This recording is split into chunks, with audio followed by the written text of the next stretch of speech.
So this is Friday's update, what I did Thursday and Friday. First off, I went out to Walmart and got a couple switches. The tabs were taken off these switches here. You can see that the tabs sit there against the drywall. They also make it so that you can adjust them a little bit left and right by moving these tabs. When you are wiring an outlet or a switch, the wire needs to go in there clockwise so that when you turn the nut, it tightens it. Not like that, because that loosens the wire. So anyway, we got that done. Had to shim that box. Shimmed that box, put a new outlet in there, and as you can see today, I foamed any of those big spots there. I went ahead and foamed them. As soon as that dries, I can razor knife all that stuff. So yesterday I put in these drywall patches here, fixing the drywall. The only outlet left to go is this one here.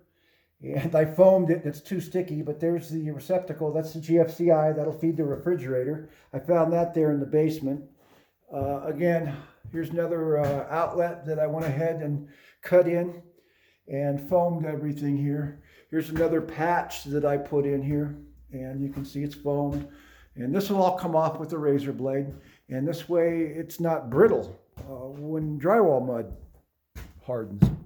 Went ahead and did a little foam in here. The shower pan. Well, the good news is the shower pan they sent was a good one. It's got the plywood backer.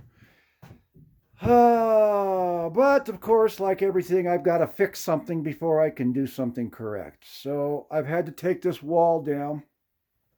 Well, I'm going to take the wall down. This has got to install this thing. Everything's got to be perfectly plumb and square.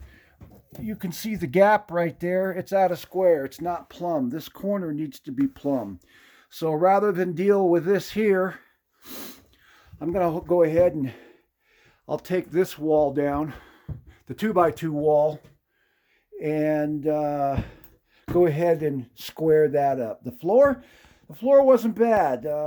It's off a little bit, but the cool thing is I actually found a 5-gallon pail here of some adhesive. And so when I put the adhesive down, I can kind of jiggle it level. So the other thing here is, it's always something. This piece right here was glued on. Don't know why, because that piece has to go on the inside here. Okay, it goes on the inside.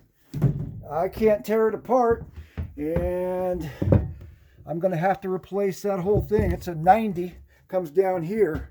So we're going to have to get another one of these, replace it. I'm going to have to get another 2-inch 90. The only good thing is the subfloor here. There's a couple squares I can take out. I don't have to rip up the whole subfloor. And you can see the subfloor here. The good thing about that is over at Placer, I was able to get a piece of plywood there. I'm robbing Peter to pay Paul.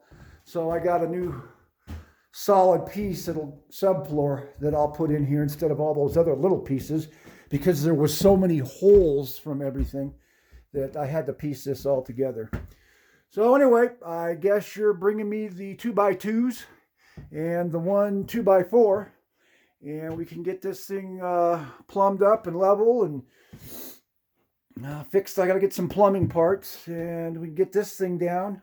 Once that gets done, good news is we can go ahead and I've got the flooring here. Of course, I'll use that Visqueen here. I don't know what good it's going to do at this point, but I'll go ahead and put the insulation back up in there and put Visqueen on there. But once we get this floor in, I'll be able to attach the toilet here, put the sink in here. I'm going to wait on all this because I still have to run this vent. Okay, this vent right here, it needs to go outside. So I got to drill a hole through to the outside. And then when we get our heater, fan, and light, which of course will be hooked up to this switch, when we get that, I'm going to have to run another hole outside to vent everything. So anyway, that's what we got going on today, and I got to get back to the house and get all this foam off my hands. It's everywhere. See ya.